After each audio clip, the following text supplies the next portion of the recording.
It started with a polite request. "Excuse me, could you gentlemen keep it down?" That's all Frederick Weissman said. He was a business executive having dinner with clients at the Beverly Hills Hotel. Frank Sinatra was at the next table, celebrating Dean Martin's 49th birthday. Loud, drunk, obnoxious. Weissman just wanted them to be quiet. 60 seconds later, he was on the floor, unconscious, his skull cracked open, and Dean Martin was watching the whole thing. June 7th, 1966, the Polo Lounge at the Beverly Hills Hotel. This wasn't just any restaurant, it was the restaurant. The place where Hollywood deals were made, where stars came to be seen, where power moved quietly through the room in expensive suits and dark sunglasses. Dean Martin's 49th birthday party was in full swing. Frank Sinatra had organized the whole thing. The guest list was a who's who of Hollywood. Sammy Davis Jr., Peter Lawford, Joey Bishop, several studio executives, and a handful of beautiful women whose names nobody bothered to remember. The drinks were flowing, the laughter was loud, the Rat Pack was doing what the Rat Pack did best, owning the room. Dean was in his element, relaxed, charismatic, holding a drink that looked like whiskey but was probably apple juice. He was telling stories, making jokes, being Dean Martin, the cool king, the man who made everything look effortless. Frank, on the other hand, was drunk, really drunk. And when Frank Sinatra got drunk, he got loud, he got demanding, he got difficult. The staff at the Polo Lounge knew this. They'd seen it before. You just let Frank be Frank, and eventually the night would end. But Frederick Weissman didn't know the rules.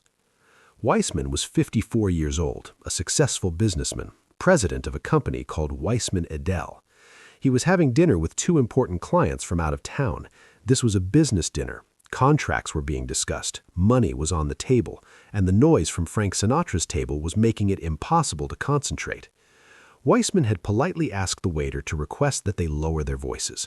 The waiter had tried. Frank had laughed in his face and told him to get lost. The noise continued, got louder actually.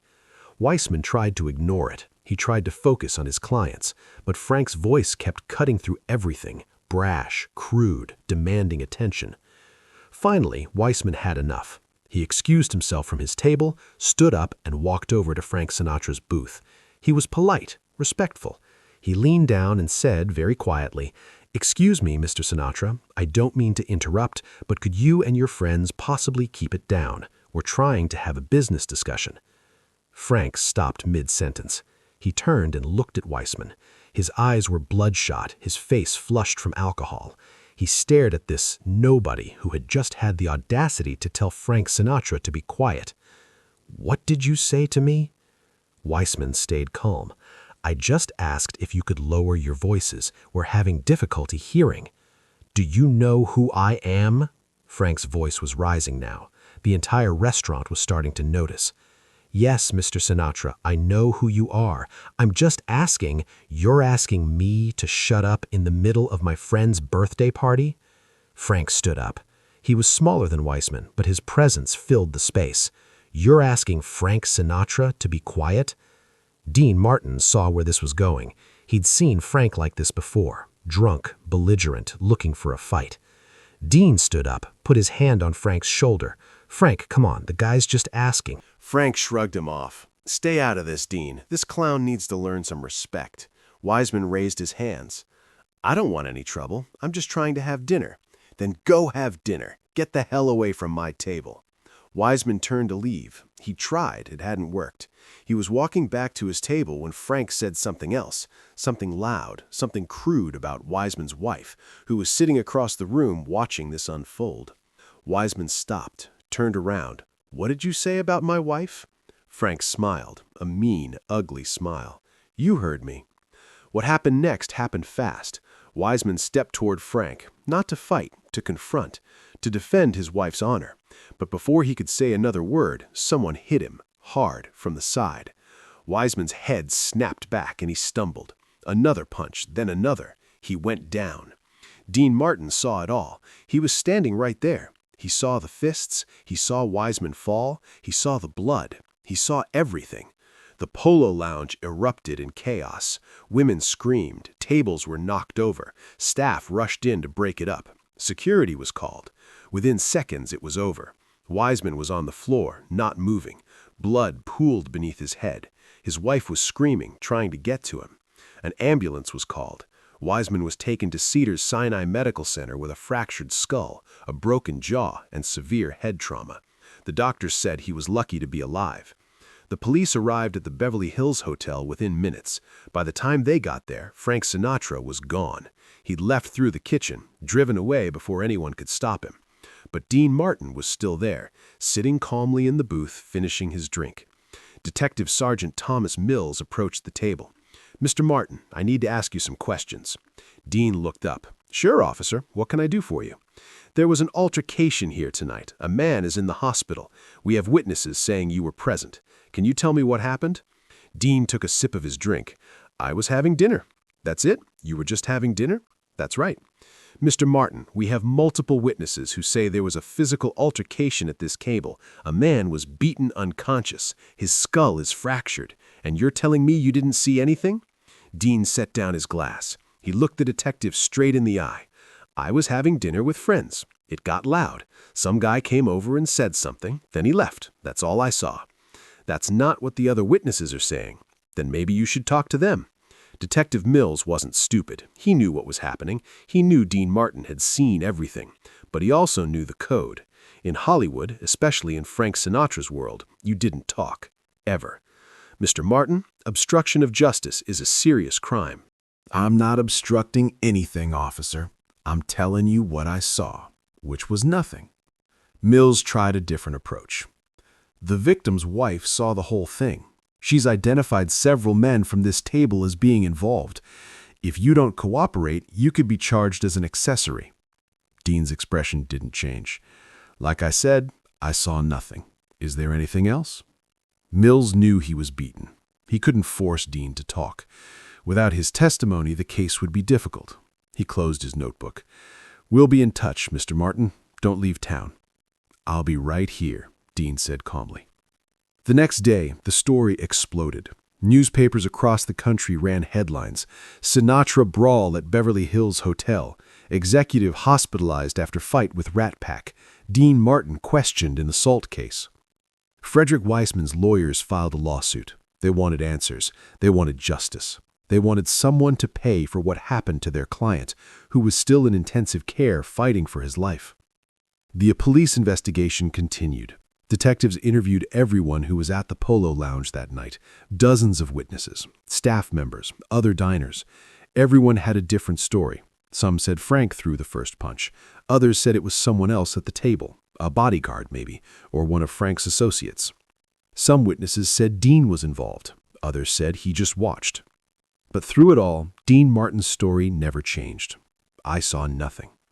Frank Sinatra, meanwhile, had disappeared. He'd left Los Angeles and gone to his compound in Palm Springs. His lawyers issued a statement.